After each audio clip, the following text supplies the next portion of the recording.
नमो नमः। आज हम कक्षा 10वीं विषय संस्कृत पाठ षष्ठ के 2 भाग आगे हो गए हैं। उनके जो अगले वाला भाग तीसरा है, उन तरते भाग का हम अध्ययन करेंगे, जानेंगे, समझने का प्रयास करेंगे। इससे पहले सबसे पहले हम शब्दार्थों को देखेंगे। जब शब्दार्थ याद कर देंगे, उनके बाद में हम पाठ का अनुवाद आराम से कर लेंगे और अनुवाद कर लेंगे तो हम उसके पाठ को समझ लेंगे। और शब्दार्थ, कुछ मुख्य शब्दार्थ यहाँ लिख दिए गए हैं। इसके अलावा भी कुछ शब्दार्थ हो सकते हैं जो इसमें नहीं लिखे गए हो। अब हैं बाल्यकालात् एव का अर्थ है बचपन से। यहाँ पर बाल्यकालात् लिखा हुआ, जबकि शब्द है बाल्यकालात् धन एव। राज्याभिषेक का अर्थ है राज तिलक हुआ। प्राप्य का अर्थ है प्राप्त करके। तत्सेवाम एव, तत्सेवाम एव, उनकी सेवा में ही। तत्सेवाम एव। विमुख का अर्थ है प्रतिकूल या उनके साथ व्यवहार नहीं करना। समीचीना का अर्थ है अच्छी तरह से। आक्रांता भी ही, आक्रमणकारियों के द्वारा। आक्रांता भी, इसमें तृतीय विभक्ति बहुवचन है। पितुः उदयसिंहस्य अनन्तरं प्रतापः महाराणा पदवीं प्राप्य सवयसः 32वें वर्षे मेवाड़ राज्य सिंहासनम आरूढ़वान्। पितुः यानी पिता के, पितुः में षष्ठी विभक्ति है, एक वचन है। उदयसिंहस्य, उदयसिंह के। अनंतरम यानी बाद में। प्रताप, महाराणा पदवी, महाराणा की पदवी को। प्राप्य, प्राप्त करके। सवेश, अपने। 32वें वर्ष में। मेवाड़ राज्य सिंहासन, मेवाड़ के राज्य के सिंहासन पर आरूढ़ हुए। अर्थात पिता उदय सिंह के बाद में प्रताप महाराणा की पदवी को प्राप्त करके अपनी उम्र के 32वें वर्ष में, अर्थात जब वे 32 वर्ष के हो गए, तब मेवाड़ राज्य के राज सिंहासन पर सुशोभित हुए। तस्य राज्य अभिषेक गोगुंदा ग्राम में अभवत्। तस्य यानी उनका, किनका? प्रताप का। तस्य यहाँ पे सर्वनाम शब्द है। राज्याभिषेक यानी राज तिलक गोगुंदा ग्राम में अभवत् हुआ, अर्थात प्रताप का राज्याभिषेक गोगुंदा एक ग्राम है, उस ग्राम में हुआ। तस्मिन् काले उत्तर भारतीय मुगल वंशीयानां शासकानां शासनम् आसीत्। तस्मिन् काले, उस काल में, जब राज्याभिषेक प्रताप का हुआ था, उस काल में उत्तर भारत में मुगल वंशों के शासकों का शासन आशित था। उस समय उत्तर भारत में मुगल वंश के राजाओं का राज था।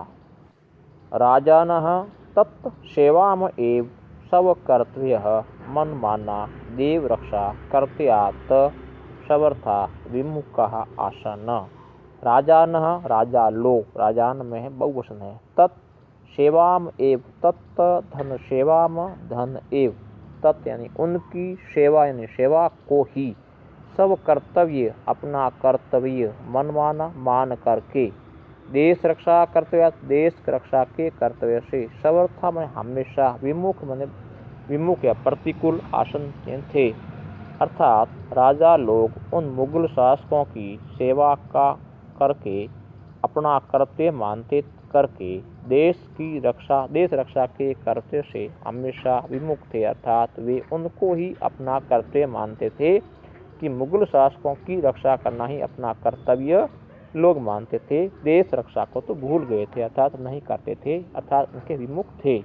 मुगल शासक से साहस्यम विद्याय आत्म गौरव मान्यते स्म। मुगल शासक से, मुगल शासकों की साहस्यम विद्या, सेवा करना, आत्मगौरव, अपना आत्मगौरव मानते थे। अर्थात उस समय वे शासक थे, वे मुगल शासकों की सेवा करना अपना आत्मगौरव मानते थे, अपने को धन्य मानते थे। शत्रुभिः सह दीर्घकालीनां युद्धानां कारणेन मेवाड़ राज्य स्थिति समीचीना न आसीत्। शत्रुभिः सह, शत्रुओं के साथ में, स शब्द है, इस कारण यहाँ पे तृतीय विभक्ति आई है। दीर्घकालीनानां, लंबे समय तक, युद्धानां, युद्ध के कारण से। मेवाड़ राज्य की स्थिति समीचीन का अर्थ है अच्छी, नहीं, अर्थात शत्रुओं के साथ अनेक बार युद्ध होने के कारण मेवाड़ राज्य की स्थिति है वह भी अच्छी नहीं थी, क्योंकि कई बार उसके युद्ध होता रहा। यद्यपि प्रताप से पिता महाराणा उदय सिंह प्रतापी राजा यद्यपि प्रताप के पिता महाराणा उदय सिंह प्रतापी राजा थे, किंतु परिस्थिति के कारण चित्तौड़ राजस्थानी चित्तौड़ आदि की स्थान आक्रांता भी आक्रमणकारियों के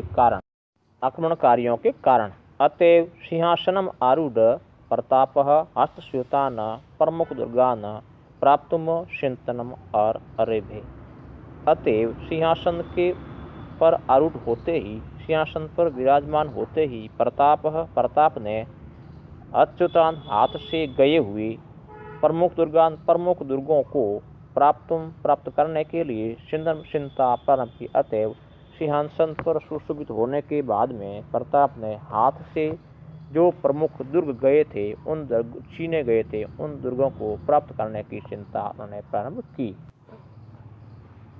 की। प्रथमम सह स्वामी भक्त सामंतानां स्थानीय भीजनानां स सभाम आकारितवान। प्रथमम स पर सबसे पहले उन्होंने, स यहाँ पे सर्वनाम शब्द है, यहाँ कर्ता पद होगा महाराणा प्रताप। गद्यांश आते हैं तो इसमें सह अत्र सर्वनाम पदम अस्ति कर्तरी पदम लिखत, तो सह होगा कर्ता होगा प्रताप। स्वामी भक्त स्वामी भक्त सामंतों की स्थानीय बिरजनाम स्थानीय भील लोगों की सभाम आकारितवान उन्होंने सभा बुलाई। अर्थात उसके बाद में जो स्वामी भक्त सामंत थे और स्थानीय भील जाति के लोग थे उन सबको बुलाया और बुलाने के बाद में उनको सभा स्थापित की, सभा बुलाई। व्याकरणिक बिंदु कौन सा है इसमें? कुशल सेनानी, यहाँ पे यह शब्द है सामासिक पद है। कुशल सेनानी तत्पुरुष समास, कुशल सेना नायक। अस्तुत्यान अस्तात श्रुतान हाथ से गए हुए, अस्तात में पंचमी विभक्ति है। यहाँ पर है तत्पुरुष समास, अर्थात दो पदों को अलग करने पर उनके मध्य में कार की विभक्ति आई से आया, इसका नाम तत्पुरुष समास। शब्द रूप कौन से? ग्राम है, इसमें ग्राम मूल शब्द है, सप्तमी विभक्ति और एक विषय है। कारणेन, इनमें कारण मूल शब्द है, अकारांत है, पुल्लिंग है, तृतीया विभक्ति है और एक वचन है। अब धातु रूप इसमें अभवत जो भू धातु है, लड़ लकार है, प्रथम पुरुष और एक।